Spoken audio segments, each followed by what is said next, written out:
Hi hello नमस्कार सगळ्यांना श्री स्वामी समर्थ।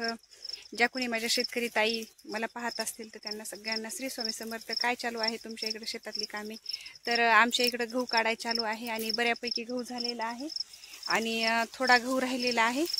ते आज शेवट होईल। तर बघूत आज किती होते ते। आज 11 वाजलेत शेतामध्ये यायला। तर आमचा गहू दाखवते तुम्हाला मी।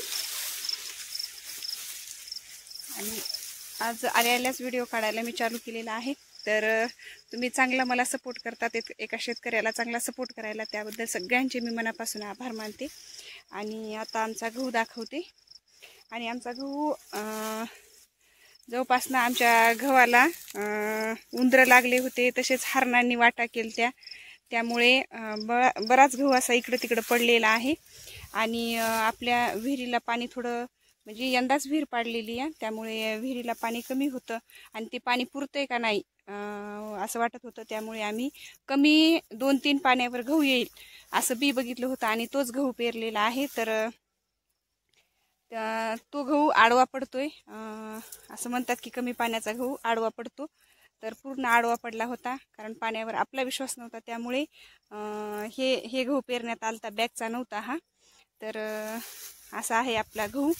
आणि आज होईल तेवढं तर घेण्याचा प्रयत्न करूत। आणि भरपूर अशा आपल्या गव्हामध्ये गव्हाच्या उंदरानं अशा ठुशा पाडलेल्या आहेत।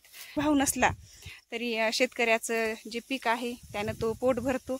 आणि किती जरी आपल्या शेतामध्ये उत्पन्न झालं तरी पण एका शेतकऱ्याला शेतामध्ये किती काही पण पडू द्या, असं ठुशा म्हणा नाही कोणतं पण, आपण एखाद्या सुगीचं खळं जरी केलं तर शेतकरी त्या खळ्याच्या भोवताल जे काही आपले सगळे दाणे पडलेले आहेत ते एक एक दाणा येचून ठेवीत असतो। त्याला वाटोळं करा वाटत नाही, जरी तो स्वतः पिकवीत असला तरी कोणता शेतकरी असा जास्त दाणे वाटोळं होऊ देत नाही। कारण भाव जरी नसला तर त्या शेतकऱ्याचं जी काही आपलं जे काही माल आहे त्यानं तो पोट भरतो आणि त्याच्यामध्येच तो समाधानी असतो, मालाला जरी भाव नसला तर। बघा आमचा गहू किती आडवा पडलाय ते दाखवते मी तुम्हाला।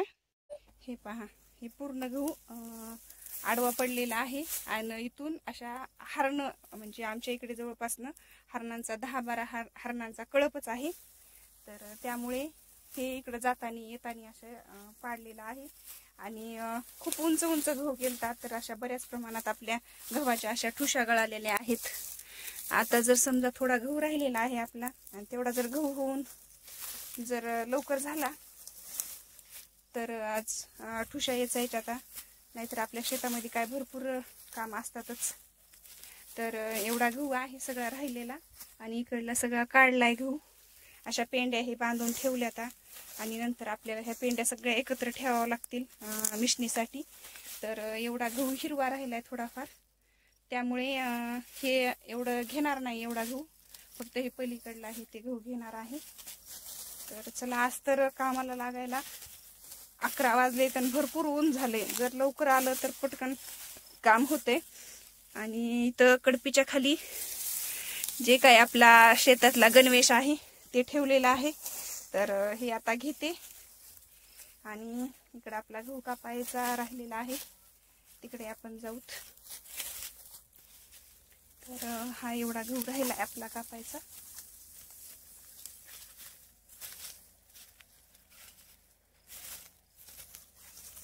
तर एवढा गहू आहे इकडं आहे, असं तेवढा काही पडलेला नाही इकडं गहू।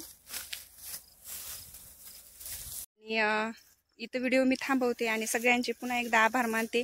आणि शेतकऱ्यांना सगळ्यांनी असा सपोर्ट करा, माझ्या चॅनलला सबस्क्राईब करा आणि सपोर्ट करा। कारण शेती करीत करीत काहीतरी वेगळं करायचं आहे मला, आणि शेतकऱ्यांनी पण प्रत्येक क्षेत्रामध्ये पुढे यावं असा माझा उद्देश आहे।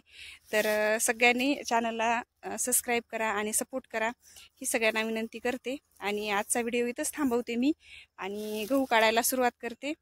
तर जय जवान जय किसान।